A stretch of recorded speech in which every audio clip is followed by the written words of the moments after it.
மாண்புமிகு பேரவைத் தலைவர் அவர்களே, உலகமெங்கிலும் இருக்கும் தமிழர்களுக்கு, ஒட்டுமொத்த தமிழர்களுக்கான ஒரே நம்பிக்கை நம்முடைய தமிழக முதல்வர் அண்ணன் விஜய் அவர்கள் மட்டுமே.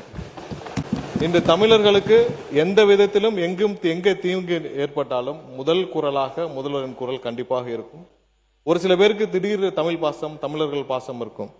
அதெல்லாம் இந்த நம்மளுடைய வரலாற்றில் ஏற்கனவே பார்த்ததுதான். 2009 3 மணி நேரம் ஒரு அடையாள உண்ணாவிரத நாடகம். அதை தொடர்ந்து நடைபெற்ற கேள்விகளில் மழை விட்டாலும் தூவானம் விடவில்லை என்று பதில் போன்று இல்லாமல் கண்டிப்பாக 100% தமிழர்களுக்கு எங்கு எந்த தீங்கு ஏற்பட்டாலும் முதல் குரல் முதல்வருடைய குரல் இருக்கும் என்பது கருத்துமில்லை. அதில் எந்த மாற்று கருத்தும் என்பதை தெரிவித்துக் கொள்கிறேன். அமைச்சர் அவர்கள் உட்காருங்க, பேசுறதுக்கு உட்காருங்க.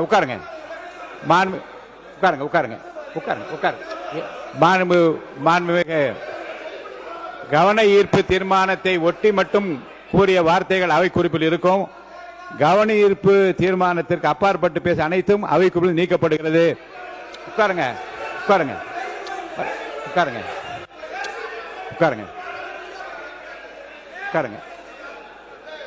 ஒரு முடிவு சொல்ற உட்காருங்க.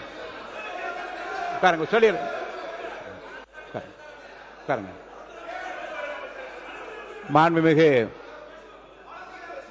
மாண்புமிகு உறுப்பினருக்கு ஒரு பொதுவான அறிவிப்பை நான் உங்கள் நலன் கருதியும், இது முழுவதுமாக நேரடி தொலைக்காட்சியாக இருப்பதால்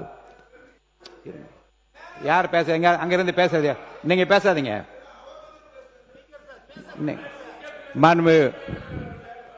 உட்காருங்க. நீங்க உட்காருங்க.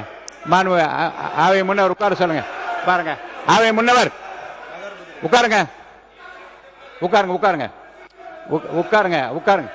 நீங்க உட்காருங்க. இல்ல, நீங்க உட்காருங்க. நீங்க உட்காருங்க. மாண்புமிகு அமைச்சர்கள் பதிலுரை கூறுகிற போது எந்த பொருள் குறித்து இங்கே விவாதிக்கப்படுகிறதோ கவனத்தை ஈர்க்க, அதை ஒட்டிய பிரச்சனைகளை உங்கள் கருத்தை சொல்லலாம். பிற கருத்துக்களை சொல்லி யாருடைய கவனத்தை ஈர்ப்பதற்காக நீங்கள் செய்கிறது எனக்கு தெரியவில்லை. இனி இதை நான் அனுமதிக்க முடியாது.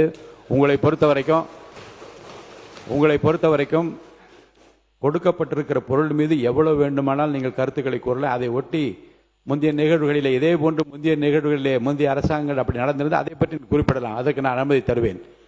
வேறு பொருள் குறித்து இங்கே குறிப்பிடப்படுவதையும் அதனால் எழக்கூடிய அந்த பிரச்சனைகளையும் கருத்தில் கொண்டு நீங்கள் பதிலளிக்குமாறு நான் கேட்டுக்கொள்கிறேன். மாண்புமிகு இந்த வரிசையில் அமர்ந்திருக்கிற உறுப்பினர்களுக்கு ஒவ்வொரு கட்சிக்கும் கொறடா என்று இருக்கின்றார்கள். ஒரு கொறடா எழுந்து பேசினால் மற்றவர்கள் அமர வேண்டும் என்பது நாம் ஏற்றுக்கொண்டிருக்கிற ஒரு விதி. ஒரு கொறடா எழுந்து நிற்கிற போது இங்கே அத்தனை பேர் எழுந்து நிற்கலன்னா அப்புறம் யாருடைய பேச்சு நான் கேட்க முடியும்? அதை நான் இனிமேல் அனுமதிக்க முடியாது. நம்முடைய உட்காருங்க. இல்லை எல்லாரும்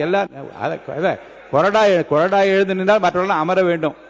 அப்போ அவருக்கு ஏற்ற உரிய அந்த மரியாதை, அதுக்காக தான் கொறடா என்று வைத்திருப்பதே பேரவைத் தலைவருக்கும் உறுப்பினர் இணக்கமான ஒரு சூழ்நிலையை கொறடா ஏற்படுத்துவார் என்று கருதித்தான் அந்த கொறடா என்ற பதவி உருவாக்கப்பட்டிருக்கிறது. அந்த வகையில் உங்கள் கொறடா எழுந்து நிற்கிற போது மற்றவர்கள் எழுந்து பேச வேண்டாம் என்று நான் கேட்டுக்கொள்கிறேன்.